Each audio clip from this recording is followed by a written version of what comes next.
भारत में अमेरिकी राजदूत एरिक गारसेटी ने मंगलवार को कहा कि राष्ट्रपति जो बाइडेन ने उन्हें बताया कि भारत उनके लिए दुनिया का सबसे महत्वपूर्ण देश है। गारसेटी का कहना है कि राष्ट्रपति बाइडेन ने उन्हें बताया कि ये मेरे लिए दुनिया का सबसे महत्वपूर्ण देश है।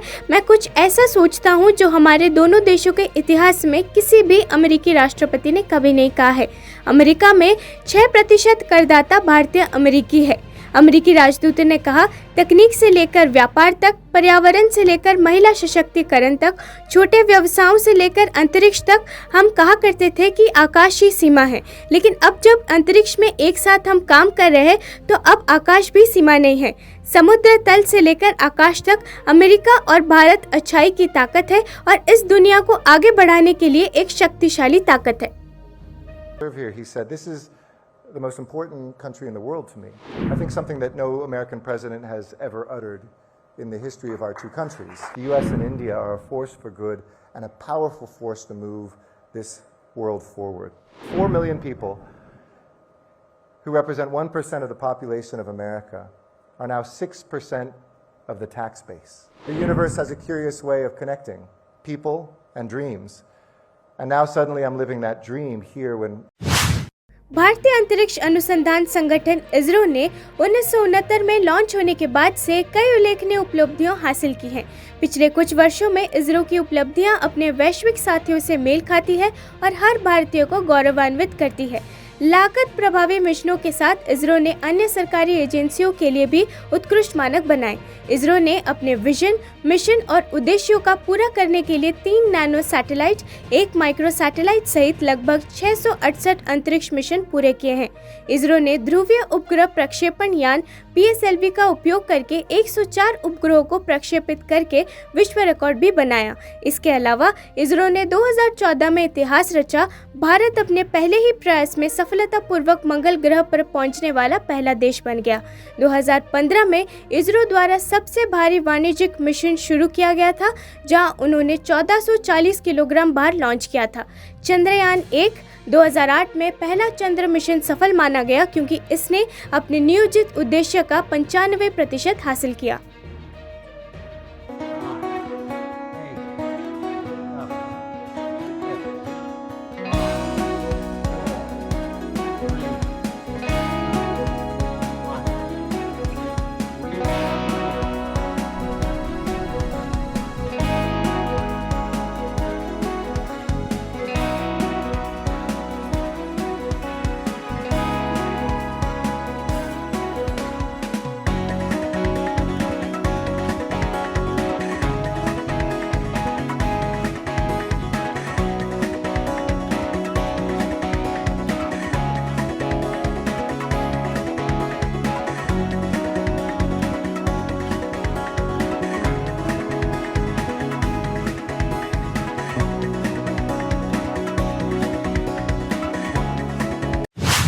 नागपंचमी के अवसर पर बिहार के मोतिहारी जिले में महावीरी यात्रा दौरान 2 समूहों के बीच झड़प हो गई।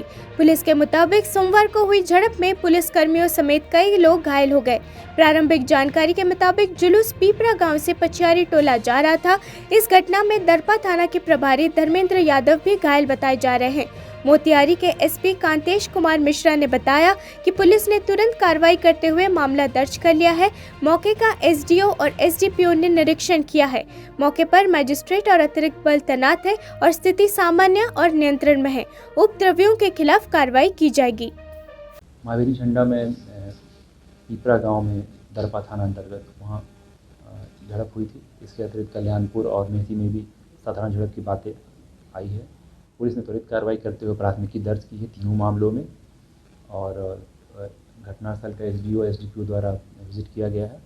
इसके अतिरिक्त वहाँ पर फोर्स और मजिस्ट्रेट की प्रतिनिधि की गई है और शांति समिति की बैठक भी की है। अभी स्थिति बिल्कुल सामान्य है और हम लोग लगातार वहाँ पर निगरानी रखे होंगे। सर वजह क्या था? और एक जगह जो बातें प्रकाश में आई, कोई व्यक्ति वीडियो बना रहा था तो, और दूसरा में बताया जा रहा था कि रास्ते किसी विवाद को लेकर हुआ था, लेकिन तत्काल उस पर काबू पाया गया है। दोनों पक्ष के लोगों को हम लोग शांति समिति में बुलाए भी हुए हैं। जो इसमें शरारती तत्व हैं उन्हें चिन्हित करके हमारे पास वीडियो भी आया हुआ है, उस पर कार्रवाई की जाएगी। चंद्रयान 3 मिशन की सराहना करते हुए छत्तीसगढ़ के मुख्यमंत्री भूपेश बघेल ने कहा कि ये देश के लिए एक बड़ी उपलब्धि है। मीडिया को संबोधित करते हुए सीएम भूपेश बघेल ने कहा, ये देश और हमारे वैज्ञानिकों की कड़ी मेहनत के लिए एक बड़ी उपलब्धि है। जो आधारशिला नेहरू जी ने रखा, आज दुनिया में डंका बजा रहा है। हमारे वैज्ञानिकों को शुभकामनाएं। सर, आपका जन्मदिन तो है, लेकिन कल चंद्रयान 3 भी लैंड होने वाला है चंद्रमा में। किस तरह से देखते हैं भौगोलिक दृष्टिकोण से, इसको कितना बड़े अचीवमेंट मानते हैं आप देश के लिए? देश के लिए तो बड़ी उपलब्धि है, वैज्ञानिकों की मेहनत है और जो आधारशिला नेहरू जी ने रखा है, आज अपने पूरे विश्व में डंका बजा रहा है। तो सभी वैज्ञानिकों को बधाई, इसके लिए अग्रिम शुभकामनाएं। अच्छा सर, एक चीज़ कि आप जा रहे हैं सरगुजा और 5 संभागों में आपका कार्यक्रम युवाओं के साथ इंटरेक्शन का खत्म हो रहा है। हाँ, इससे पहले आपने विधानसभा वाइज किया, अब आगे क्या प्लान है? अभी संकल्प शिविर चल रहा है, तो शुरू हो गया। बीजेपी सांसद राज्यवर्धन राठौड़ ने कहा कि राजस्थान की जनता ने राज्य में कांग्रेस सरकार को हटाने का फैसला कर लिया है। एएनआई से बात करते हुए राज्यवर्धन राठौड़ ने कहा, अशोक गहलोत 2018 में जो विजन रखा था वो हमने देखा। यहाँ युवा बेरोजगार है, महिलाओं को हिंसा का सामना करना पड़ रहा है और जिस तरह से सरकार ने किसानों को धोखा दिया है वो पूरी तरह से अस्वीकार्य है। राजस्थान की जनता ने इस बार गहलोत सरकार को राज्य से हटाने का फैसला कर लिया है। विजन 2030 शुभारंभ करा है, उसके ऊपर कार्यक्रम हुआ, बड़ा बिल्डा सवाल है। किस तरह देखते हैं चुनाव में कुछ ही महीने बाकी, आचार संहिता में तो सवाल नहीं का। देखिए, जो विजन उन्होंने 2018 में रखा था वो विजन तो हमने देख लिया। राजस्थान की बदहाली हम सब ने झेली है, चाहे युवा वर्ग हो जिसके पेपर लीक हुए, लाखों युवाओं को नुकसान हुआ। जो ये भ्रमित कर रहे थे हम नौकरियां देंगे, ये राजस्थान के दौसा जिले में मंगलवार एक भीषण सड़क हादसा हुआ। हादसे में 6 लोगों की मौत हो गई जबकि 11 लोग गंभीर रूप से घायल हो गए।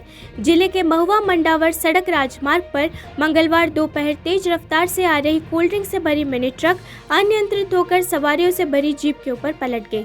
जीप में 1 दर्जन से अधिक लोग यात्रा कर रहे थे। ट्रक की चपेट में आने से 6 लोगों की मौत हो गई और 11 लोग घायल हो गए।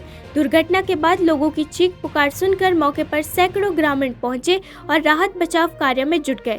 हादसा इतना भीषण था कि कई लोग क्षतिग्रस्त जीप में फंस गए, जिन्हें जेसीबी की मदद से कड़ी मशक्कत के बाद बाहर निकाला गया। सूचना मिलने पर मंडावर पुलिस घटनास्थल पर पहुंची और घायलों को अस्पताल पहुंचाई। डॉक्टर ने सड़क हादसे में 6 लोगों की मौत की पुष्टि की। घायल हुए 11 लोगों में से 3 की हालत नाजुक है, जिन्हें हायर सेंटर रेफर किया गया है। पुलिस मृतकों के शवों को महुआ राजकीय सामुदायिक स्वास्थ्य केंद्र की मोर्चरी में रखवाकर आगे की कार्रवाई में जुट गई। हादसे की सूचना पर जिला कलेक्टर कमर उल जमान चौधरी और दौसा एसपी वंदिता राणा भी मौके पर पहुंचकर घटनास्थल का जायजा लिया। प्रधानमंत्री Narendra Modi BRICS leaders retreat के लिए और ब्लॉक के अन्य नेताओं के साथ वैश्विक विकास पर विचार विमर्श करने के लिए जोहान्सबर्ग के समर प्लेस पहुंचे। ब्रिक्स लीडर्स रिट्रीट में भाग लेने के लिए पहुंचे ब्रिक्स सदस्य देशों के नेताओं ने समर प्लेस में ग्रुप फोटो के लिए पोज दिया। दक्षिण अफ्रीका के राष्ट्रपति सिरिल रामाफोसा ने समर प्लेस में प्रधानमंत्री नरेंद्र मोदी का गर्मजोशी से स्वागत किया। प्रधानमंत्री मोदी देश के राष्ट्रपति माटामेला सिरिल रामाफोसा के निमंत्रण पर 22 से 24 अगस्त तक 15वें ब्रिक्स शिखर सम्मेलन में भाग लेने के लिए 22 अगस्त को जोहान्सबर्ग पहुंचे। इससे पहले दिन में प्रधानमंत्री मोदी ने BRICS business forum leaders dialogue में बात की।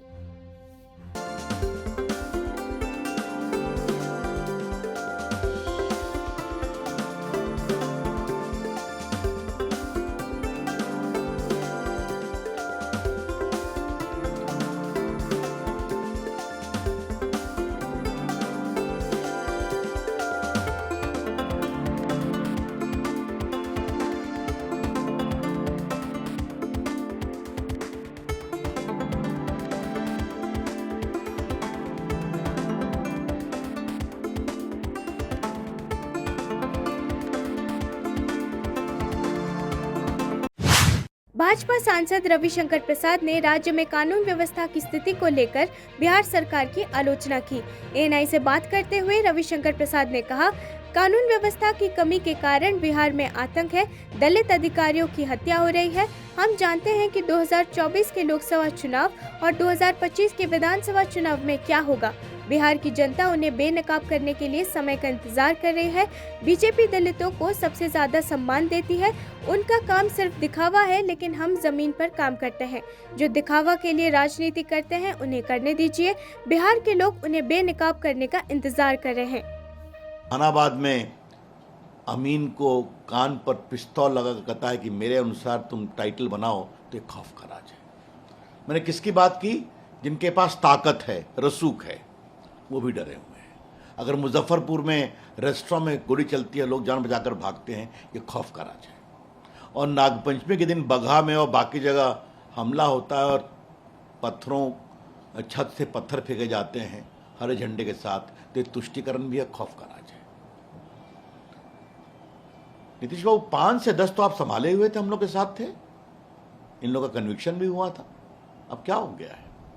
तो ये इसलिए हो रहा है कि जो अपराधी वो मालूम है कि उनके आका सरकार में बैठे हुए हैं, उनका संरक्षण है, पुलिस मजबूर है। यही पुलिस पहले कार्रवाई करती है कि नहीं करती है? एक दलित आपका पुलिस अफसर मारा जाता है, क्या होता है?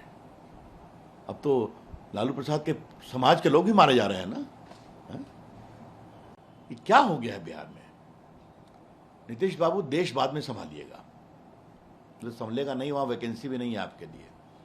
बिहार तो संभालिए। वो तो 24 में लोकसभा में क्या होने वाला है और 25 के विधानसभा में हमें मालूम है। हिमाचल प्रदेश के मंत्री जगत सिंह नेगी ने एएनआई से बात करते हुए राज्य में हो रही प्राकृतिक आपदाओं और उससे होने वाले नुकसान पर बात की। उन्होंने कहा कि अब तक 348 लोगों की मौत हो चुकी है और 300 से ज्यादा लोग घायल हुए हैं।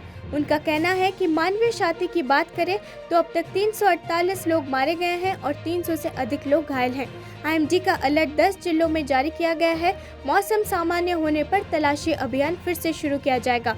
भारी बारिश और भूस्खलन के बावजूद सेब बाजार में उपलब्ध है। उन्होंने कहा, इस बात की जांच हो रही है कि इतनी अधिक बादल फटने की घटनाएं क्यों हो रही हैं। नदी तल के बारे में हमारे पास जानकारी है कि नदी तल पर खनन के कारण आपदाएं आई हैं, बल्कि नदी तल पर बहुत सारी सामग्री जमा होने के कारण भी आपदाएं आई हैं।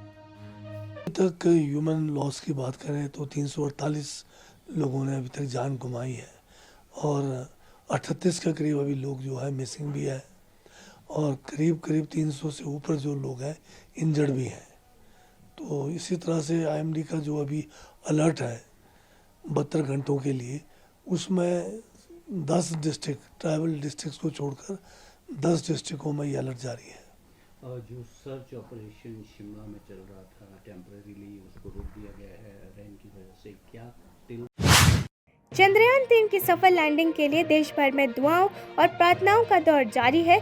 इस बीच जहां देश के ज्यादातर जगह पर मंदिरों में चंद्रयान 3 की सफल लैंडिंग के लिए पूजा अर्चना और पाठ हुए, वहीं बीजेपी नेता मोहसिन रजा ने लखनऊ की हजरत शाह मीना शाह दरगाह पहुंचे और चंद्रयान 3 की सफल लैंडिंग के लिए दुआ मांगी और कहा, देश के सभी लोग चंद्रयान 3 के लिए उत्साहित है और इसकी सफलता के लिए प्रार्थना कर रहे हैं। हम भी इसकी सफल लैंडिंग के लिए प्रार्थना कर रहे हैं और ये देश के लिए गर्व का क्षण होगा।